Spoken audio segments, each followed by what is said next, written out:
कि अक्सर ये कहा जाता है कि वो वास्को डी गामा एक बहुत बहादुर नाविक था, बहादुर सेनापति था, बहादुर सैनिक था और हिंदुस्तान की खोज के अभियान पर निकला था।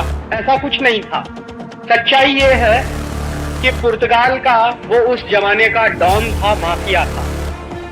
1490 के आसपास से वास्को डी गामा पुर्तगाल में चोरी का काम, लुटेरे पने का काम, डकैती डालने का काम, ये सब किया करता था।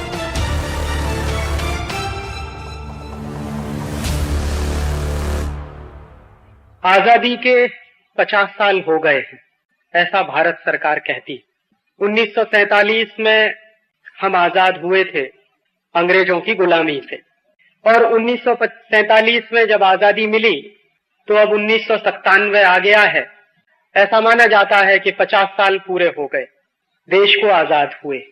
मैं मानता हूं कि ये आजादी के 50 साल नहीं है, बल्कि हिंदुस्तान की गुलामी के 500 साल पूरे हुए हैं। ये कभी कभी आपको आश्चर्य लगेगा कि ये राजीव भाई ऐसा क्यों बोलते हैं, गुलामी के 500 साल। भारत सरकार तो कहती है कि आजादी के 50 साल हो गए, और मैं बहुत गंभीरता से ये मानता हूं कि आजादी के 50 साल नहीं बल्कि गुलामी के 500 साल पूरे हुए। वो कैसे, उसको समझिए। आज से लगभग 500 साल पहले वास्को डी गामा आया था हिंदुस्तान।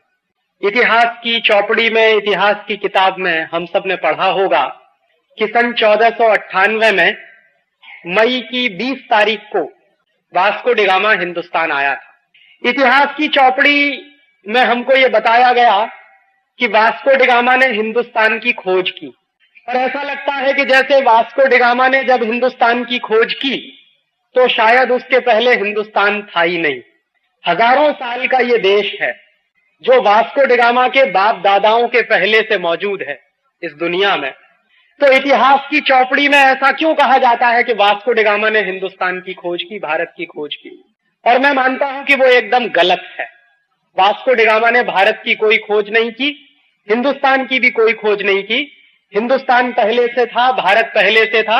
वास्को डी गामा यहां आया था भारतवर्ष को लूटने के लिए। एक बात और जो इतिहास में मेरे अनुसार बहुत गलत बताई जाती है कि Vasco D gamma Haribhai Desai समकालीन तंत्री बजाने से आओ खाली।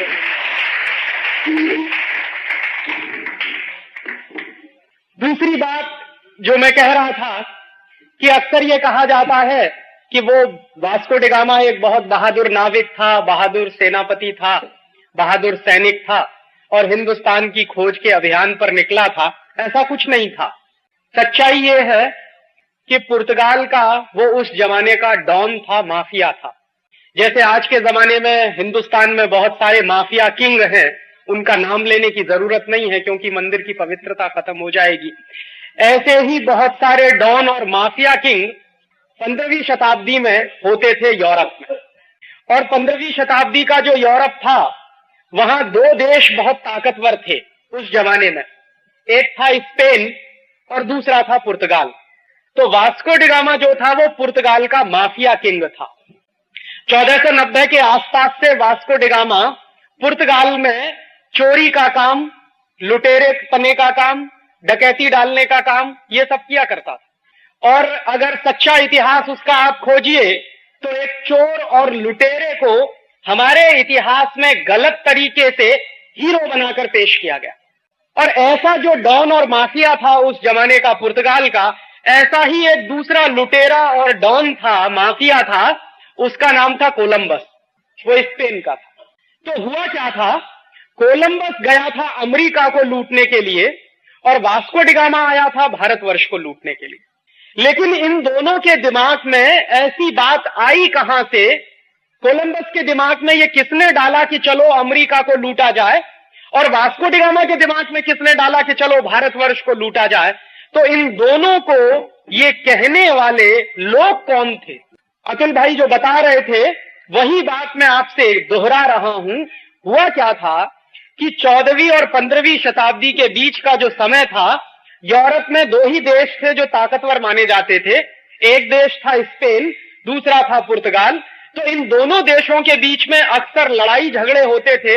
लड़ाई झगड़े किस बात के होते थे कि स्पेन के जो लुटेरे थे वो कुछ जहाजों को लूटते थे तो उसकी संपत्ति उनके पास आती थी।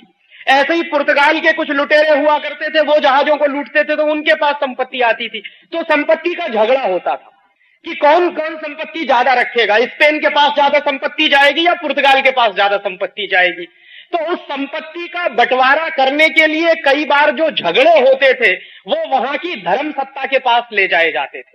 और उस जमाने की वहां की जो धर्म सत्ता थी वो क्रिश्चियनिटी की सत्ता थी। और क्रिश्चियनिटी की सत्ता में 1492 के आसपास पोप होता था जो सिक्स्थ कहलाता था, छठवां पोप। तो एक बार ऐसा ही झगड़ा हुआ पुर्तगाल और स्पेन की सत्ताओं के बीच में। और झगड़ा किस बात को लेकर था? झगड़ा इस बात को लेकर था कि लूट का माल जो मिले वो किसके हिस्से में ज्यादा जाए। तो उस जमाने के पोप ने एक अध्यादेश जारी किया, आदेश जारी किया, एक नोटिफिकेशन जारी किया सन 1492 में। और वो नोटिफिकेशन क्या था? वो नोटिफिकेशन ये था कि 1492 के बाद सारी दुनिया की संपत्ति को उन्होंने दो हिस्सों में बांटा। और दो हिस्सों में ऐसा बांटा कि दुनिया का एक हिस्सा पूर्वी हिस्सा और दुनिया का दूसरा हिस्सा पश्चिमी हिस्सा। तो पूर्वी हिस्से की संपत्ति को लूटने का काम पुर्तगाल करेगा और पश्चिमी हिस्से की संपत्ति को लूटने का काम स्पेन करेगा। ये आदेश 1492 में पोप ने जारी किया। ये आदेश जारी करते समय जो मूल सवाल है वो ये है कि क्या किसी पोप को ये अधिकार है कि वो दुनिया को दो हिस्सों में बांटे और उन दोनों हिस्सों को लूटने के लिए दो अलग अलग देशों की नियुक्ति कर दे। स्पेन को कहा कि दुनिया के पश्चिमी हिस्से को तुम लूटो, पुर्तगाल को कहा कि दुनिया के पूर्वी हिस्से को तुम लूटो। और 1492 में जारी किया हुआ वो आदेश और बुल आज भी एग्जिस्ट करता। ये क्रिश्चियनिटी की धर्म सत्ता कितनी खतरनाक हो सकती है उसका एक अंदाजा इस बात से लगता है कि उन्होंने मान लिया कि सारी दुनिया तो हमारी है और इस दुनिया को दो हिस्सों में बांट दो। पुर्तगाली पूर्वी हिस्से को लूटेंगे, स्पेनिश लोग पश्चिमी हिस्से को लूटेंगे। तो पुर्तगालियों को चूंकि दुनिया के पूर्वी हिस्से को लूटने का आदेश मिला पोप की तरफ से, तो उसी लूट को करने के लिए वास्को डी गामा हमारे देश आया।